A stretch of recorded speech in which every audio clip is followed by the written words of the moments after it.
Alors, le Crétois a été repris effectivement en scope depuis le mois de juin dernier et qui fait suite à l'hebdomadaire Le Crétois qui existe lui depuis 1900. Et on a choisi d'être dans la continuité de la ligne éditoriale précédente, c'est-à-dire d'être un hebdomadaire généraliste bien posé sur son territoire, qui fait 25 000 habitants à peu près dans la vallée de la Drôme. Donc hebdomadaire généraliste avec quelques tropismes pour certains sujets environnementaux, agricoles par exemple. Voilà. Après la ligne éditoriale, elle est, je le répète, assez généraliste, même si on peut voir un peu de progressisme dans cette ligne-là. Et elle colle parfois aussi un petit peu à la couleur politique de la vallée, qu'on appelle la bio-vallée, donc plutôt écologiste, etc. Donc on a pas mal de sujets sur cette thématique-là.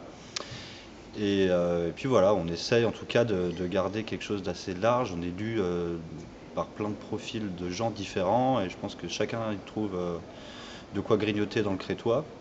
Même si bien sûr, comme tout journal qui vit et qui est vivant, on a des remarques sur le contenu ou tel article, ou la façon dont on a tourné tel article, etc. Ce qui est plutôt sain, je trouve, et normal.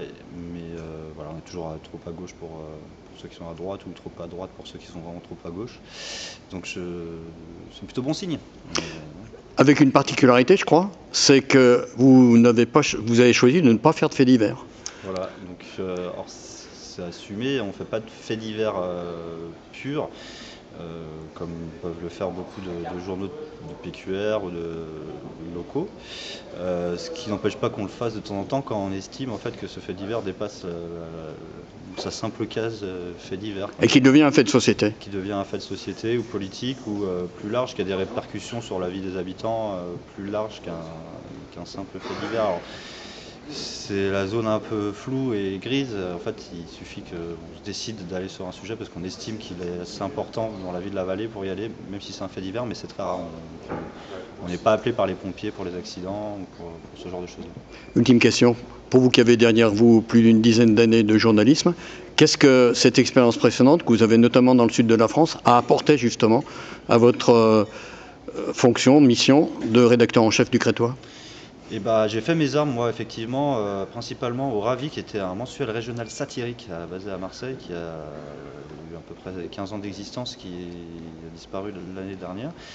Et c'est assez intéressant parce que ça avait à peu près la même taille, les mêmes effectifs, pas du tout la même zone de diffusion, mais on était à peu près sur les mêmes échelles économiques. Et d'ailleurs, le journal qu'on imprimait le Ravi chez notre imprimeur qui imprime aujourd'hui le Crétois. Donc il y a une espèce de continuité là-dedans.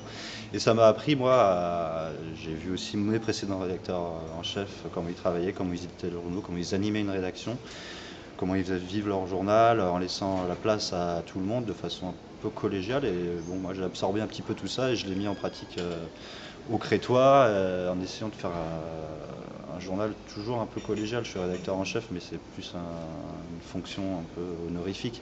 C'est que je fais en sorte que le journal sorte toutes les semaines et qu'il soit à peu près bien rempli. Et ma carrière précédente dans la presse écrite m'a vraiment mis les pieds dedans pour que je puisse remplir ce rôle-là. En tout cas, je pense qu'il faut bien 10 ans d'expérience pour pouvoir le remplir. En tout cas, c'est ce que moi je ressens aujourd'hui et je pense avoir les épaules pour le faire grâce au travail et à tout ce que j'ai pu grappiller ailleurs par avant.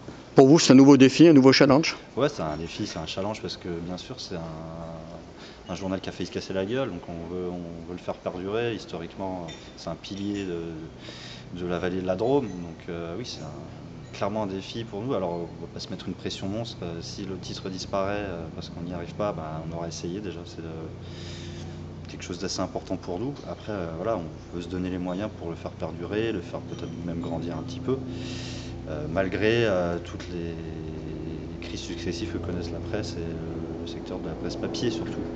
Donc voilà, on est un peu fou. Si on a fait ça, c'est parce qu'on est un peu fou et qu'on aimait notre métier. Donc on a envie de continuer et de remplir ce défi-là.